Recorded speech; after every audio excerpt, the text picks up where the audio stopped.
Bonjour, je me présente, je m'appelle Maï et voici donc à mes côtés Anouk. Nous sommes ici actuellement à l'ancien musée de peinture pour le 9e mois de la photo sur la thématique de l'attention. Donc bienvenue sur ce plateau télé participatif en compagnie donc de Karine Portal, photographe, ici présente. Ensuite Laurent Vercueil, donc neurologue au CHU de Grenoble-Alpes.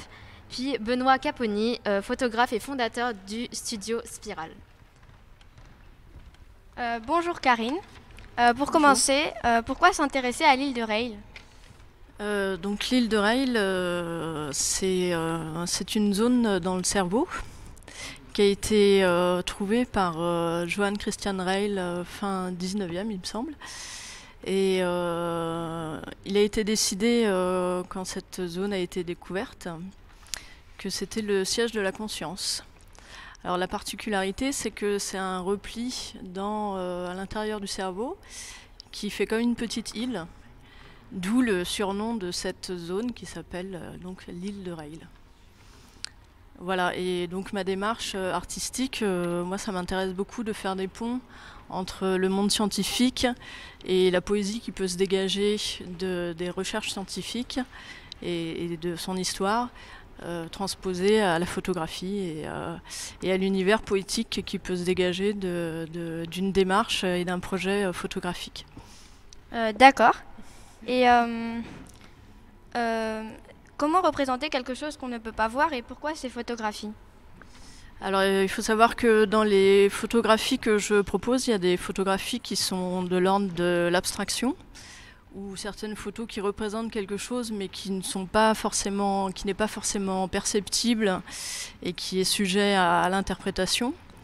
Et ce qui m'intéressait, c'était de traduire plutôt le côté émotionnel de ce qu'on ressent quand on voit ou quand on perçoit quelque chose, donc travailler plutôt sur le ressenti face à son sujet. Et puis j'avais envie de travailler aussi la façon dont je me représente l'inconscient. Et donc ces photographies abstraites, elles cherchent à traduire cette relation et cette représentation que je me fais de l'inconscient. Ok, eh bien. Super intéressant. Bonjour Laurent. Bonjour Maï. Donc en fait, j'ai une petite question. Qu'est-ce que c'est l'île de Rail précisément? Est-ce que ça existe en fait? Alors effectivement, ça existe. Et C'est comme l'a très bien dit Karine, c'est très profondément enfoui dans le cerveau. Et c'est peut-être pour ça aussi qu'on a pensé que ça pouvait être le siège de la conscience, parce que tout ce qui est précieux est caché et profond. Donc lorsque on découvre dans les plis du cerveau une petite région qui semble un peu mystérieuse, on se dit c'est peut-être là qu'il y a quelque chose d'important. Et qu'est-ce qu'il y a de plus important que la conscience? Pas grand-chose en fait. Alors en fait, c'était pas une idée tout à fait réaliste quand même, parce que la conscience, elle est très distribuée dans le cerveau, c'est-à-dire qu'elle implique que plusieurs régions du cerveau fonctionnent ensemble, dont cette fameuse île de Rail, qu'on appelle aussi insula. Insula en latin, ça veut dire île. Oui, okay. Donc on retrouve un petit peu cette idée d'île, et cette région joue un rôle dans la conscience comme d'autres régions, pas de manière très très spécifique, mais comme d'autres régions. Ok, super intéressant, d'accord, merci. Et donc, vous êtes spécialiste du cerveau. Pouvez-vous plus précisément nous dire comment fonctionne en fait l'attention au niveau du cerveau? Qu'est-ce qui fait qu'on est attentif ou pas longtemps, etc. Alors l'attention, c'est quelque chose d'extrêmement précieux. C'est la raison pour laquelle tous les annonceurs se la disputent. Et votre attention est une richesse que vous devez consacrer de manière très vigilante aux objets qui le méritent et pas à n'importe quoi. Et c'est une fonction en fait qui va accompagner la conscience. Donc voilà le lien qu'on fait entre la conscience qui intéresse Karine et l'attention qui est le sujet du mois de la photo, puisque en fait on est conscient que de ce à quoi on a été attentif. Si on n'est pas attentif à quelque chose, il n'y a aucune raison qu'on en soit conscient.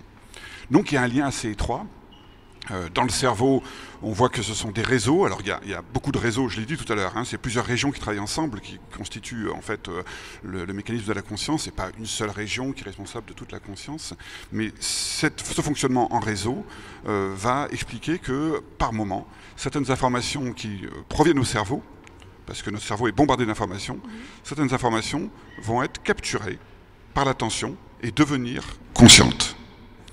Et en fait, en pratique, il n'y a pas une seule attention, il y a beaucoup d'attentions un petit peu différentes en fonction notamment de la nature de l'information qui est traitée. Hein, on traite, par exemple, on est bombardé d'informations qui viennent sur l'état de notre corps. Hein. Maï, comment tu te sens?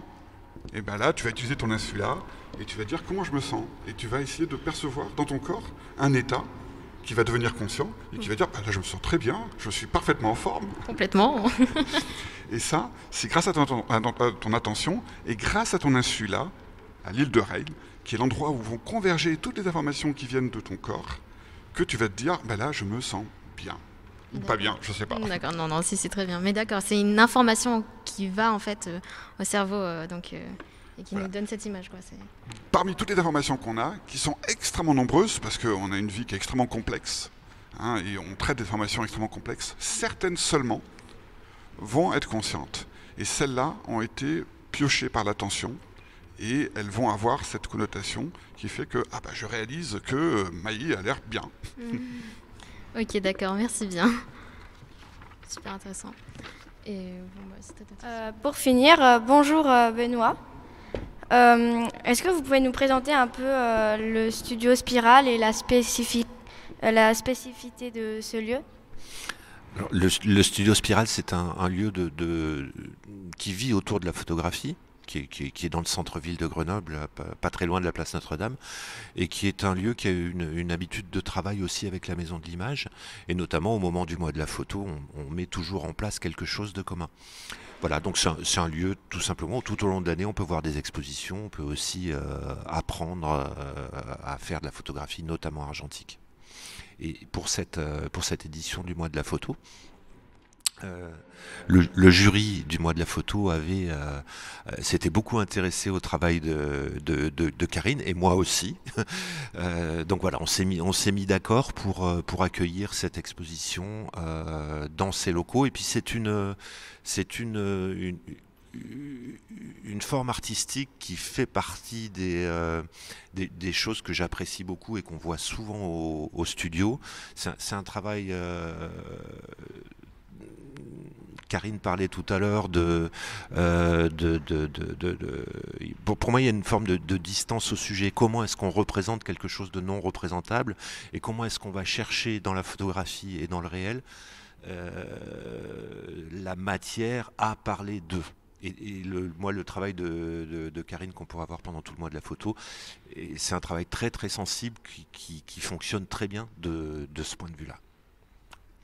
Ok.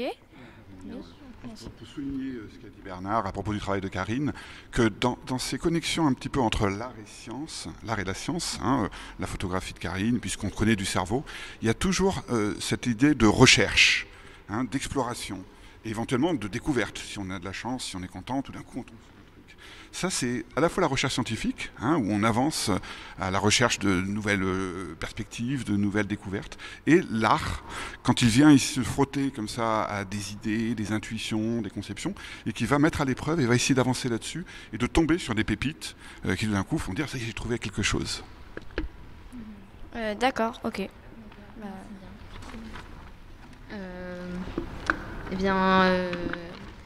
J'aurais une petite question par rapport aux consciences qu'on a en fait, parce que des fois on fait des choses dont on n'a pas forcément conscience et qu'après on se rend compte qu'on les fait.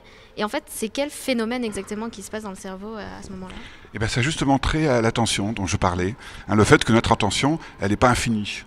En fait, elle plafonne assez vite. Hein. Je peux être attentif à ce que tu vas me dire, mais je ne vais pas être attentif à ce que dit Bernard s'il parle en même temps. Je n'arriverai pas à partager mon attention.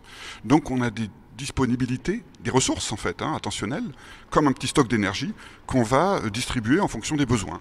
Alors, si tout d'un coup, je ne sais pas, là, sur le plateau arrive un ours, toute notre attention, là, 100% va être captée par l'ours. Ah ouais. Hein, ça, c'est sûr.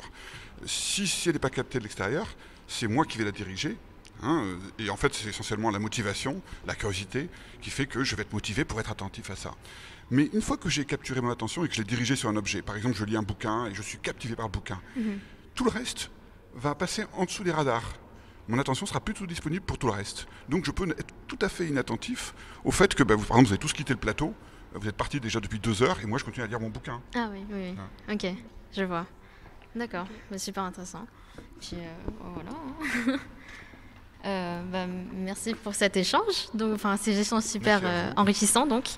Et Eh bien, je vous donne rendez-vous donc le mois de la photo donc dure jusqu'au 5 décembre 2021. Donc à l'ancien musée de peinture, toujours place Verdun, et dans 14 autres lieux dans Grenoble, qui est donc ouvert du mercredi au dimanche de 13h à 19h. Donc vous pourrez retrouver ce programme sur le site de maison-image.fr. Et donc voilà, on vous remercie de votre visionnage. À bientôt.